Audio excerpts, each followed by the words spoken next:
बिस्मिल्लाहिर्रहमानिर्रहीम अस्सलाम वालेकुम फ्रेंड्स। आज का हमारा टॉपिक है एसिडिटी। एसिडिटी या मैदे की तेज़ाबियत। मैदे में तेज़ाबियत क्यों होती है, इसकी वजह क्या है और जो है कौन सी ऐसी अलामतें हैं जिससे हम महसूस करते हैं कि हमें मैदे की तेज़ाबियत या एसिडिटी हुई है। और थोड़ा सा इसके लाइफस्टाइल के बारे में मैं आपको बताऊंगा, रेमेडी कि हम किस तरह से इससे बच सकते हैं। तो खुराक जो है मैदे के अंदर आफ्टर मास्टिकेशन या च्यूइंग के बाद जो है हमारे एसोफेगस या खुराक की नाली से गुज़रते हुए मैदे में दाखिल होती है।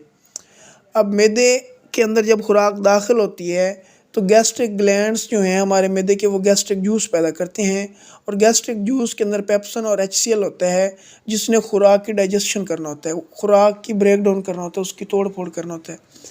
लेकिन नॉर्मल मिकदार में एसिड सिक्रीट होता रहे तो हमारा मैदा ठीक काम करता है। अगर गैस्ट्रिक ग्लैंड जो है वो ज़्यादा एसिड बनाना शुरू कर दे तो फिर होता क्या है, वो एसिड जो है हमारे मैदे से वापस ऊपर की जानब हमारी एसोफेगस के अंदर या खुराक की नाली के अंदर उस तरफ जाना शुरू कर देता है, जिसकी वजह से क्या होता है, हमारी जो है एपिगैस्ट्रिक का एरिया या हमारी छाती या ब्रेस्ट बोन के नीचे जो है हमें जलन और बर्निंग सेंसेशन का एहसास होता है।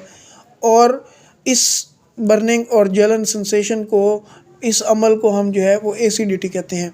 एसिडिटी की वजह क्या हो सकती है, हमारी जो अनहेल्थी जो है ईटिंग की आदत हों, हम खाना या खुराक जो है समोसे और इस तरह से पकोड़े और इस तरह की चीज़ें खाएं, या जो है हमारी मेडिसिन इस्तेमाल कर रहे हों, उनके साइड इफ़ेक्ट से भी हमें एसिडिटी हो सकती है। इसके अलावा हमें मैदे की कुछ बीमारियां भी हो सकती हैं। अगर वीकली हमें 2 से 3 दफ़ा एसिडिटी होती हो तो हमें इसके लिए डॉक्टर से रब्ता करना चाहिए ताकि हमें अल्सर ना हो जाए। हमें स्ट्रेस से जो है ना हमें एसिडिटी हो सकती है, जो बंदा मुसलसल परेशान रहता हो और इसके अलावा हमारी नींद पूरी ना होती हो फिर भी हमें एसिडिटी हो सकती है, या हम अल्कोहल इस्तेमाल करते हो, शराब या सिगरेट नोशी जो है उसकी मदद से भी हमें एसिडिटी जल्दी हो सकती है। कौन सी ऐसी अलामतें हैं जिसकी मदद से हमें पता लगता है कि हमें एसिडिटी हुई है? अगर हमारे जलन होती हो छाती में या स्टर्नम बोन में या सीने की हड्डी में या दिल के हिस्से में, तो फिर हमें जो है एसिडिटी या तेज़ाबियत हो चुकी है। उसके अलावा गले में भी थोड़ा सा प्रॉब्लम हो सकता है, हिचकी हमें बहुत ज़्यादा होती हो, मतली या उल्टी की कैफियत बहुत ज़्यादा होती हो और बैड ब्रीथ या सांस सही ना आता हो, हमें थकावट हो जाती हो, खट्टी और कड़वी चीज़ें जो हैं वो हम बार बार जो है वापस हमारे जो है उसका मुंह का जायका, खट्टी और कड़वी चीज़ें जो है मुंह के जायके में इकट्ठी हो जाएं और हमें उसका एहसास हो, वापस हमें कड़वा जायका का एहसास हो और हमारे स्टूल में खून आना शुरू हो जाए, या तो हमारे वज़न के अंदर कमी हो जाए, तो फिर हमें जो है एसिडिटी हो चुकी है। और कौन से ऐसे काम करें तो हम इससे बच सकते हैं? इसके अलावा हम मेडिसिन भी यूज़ कर सकते हैं। काफ़ी सारी जो है वो मैदे के लिए मेडिसिन इस्तेमाल होती हैं, लेकिन हमारा लाइफस्टाइल जो है वो बेहतर होना चाहिए। खाने से पहले हम पानी पिएं और ज़्यादा पानी नॉर्मल हालात में हम इस्तेमाल करें, और खाने के अलावा हम कोकोनट वाटर भी हम इस्तेमाल कर सकते हैं।